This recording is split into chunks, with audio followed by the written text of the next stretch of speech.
আমি তো গাড়ি ব্রেক করেছি।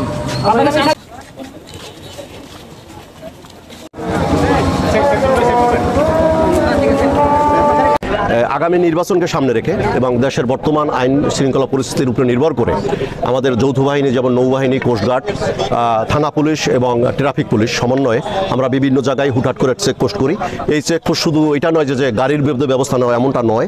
এই চেকপোস্ট হলো যদি আমরা মনে করি যে কোনো গাড়ির সন্দেহভাজন, এখানে মাদক থাকতে পারে, এখানে অস্ত্র থাকতে পারে এবং কোনো লোকের বডি যদি আমার সন্দেহ হয় সেই সমস্ত লোকও চেক করা হয় এবং পাশাপাশি যেই সমস্ত গাড়ির কোনো কাগজপত্র নাই সেই সমস্ত গাড়ির ব্যবস্থা নেওয়া হয়। যে গাড়ির টোটালি কোনো কাগজপত্র নেই, অবৈধ, তাদেরকে সেই সমস্ত গাড়ি আটক করা হয়।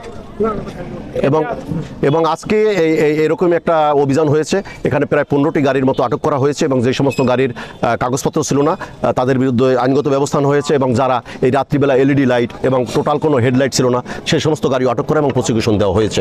পাশাপাশি প্রাইভেট কার, মাইক্রো, সিএনজি যেগুলো সন্দেহভাজন হয়েছে সেই সমস্ত ডালা খুলে এবং কোনো পার্সনের যদি কোনো সন্দেহ হয়েছে তাদের বডি চেকিং করা হয়েছে। ধন্যবাদ।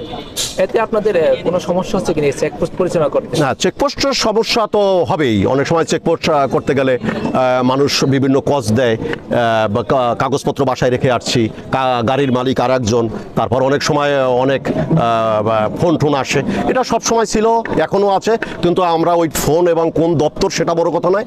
যাদেরকে আমরা বৈধভাবে তাদেরকে সম্মানের সহিত ছেড়ে দেই এবং যদি কোনো অবৈধ কোনো কিছু হয়ে থাকে সেটা অস্ত্র হোক, মাদক হোক এবং গাড়ির কাগজপত্র হোক সেগুলোর বিরুদ্ধে আমরা জিরো টলারেন্স এবং ব্যবস্থা নেই নৌবাহিনী, কোস্টগার্ড এবং পুলিশের সমন্বয়ে। ধন্যবাদ। যারা এই কজগুলো দেখায় তাদের বিষয়ে কি বলবেন? আসলে যারা কজ দেখায় তাদের এই কজ দেখানো উচিত না, আইনকে শ্রদ্ধা করা উচিত এবং এইভাবেই দেশ এগিয়ে যাবে। আমরা মুখে যখন বলি যে আইনকে আমরা সবাই আইন মানি, যখন আইনটা নিজের উপরে পড়ে মানে নিজের উপরে প্রয়োগ হওয়ার চেষ্টা হয় তখন তারা অনেক তালবাহানা করে এবং অনেক রাগব বল দিয়ে ফোন দেওয়ার চেষ্টা হয়। কিন্তু বর্তমান অবস্থায় এবং বর্তমান সরকারের আমলে এটা সম্ভব নয় এবং এই ব্যাপারে আইন শৃঙ্খলা বাহিনী খুবই তৎপর। এই ব্যবস্থা মানে যদি কোনো আমরা অবৈধ কোনো কিছু পাই ব্যবস্থা নেওয়া হবে 100%। রাতে অভিযান চলাচ্ছে, এটা শুধু রাতে বলে নয়, বিভিন্ন অপরাধীরা অপরাধ করে তারা রাস্তা পরিবর্তন করে।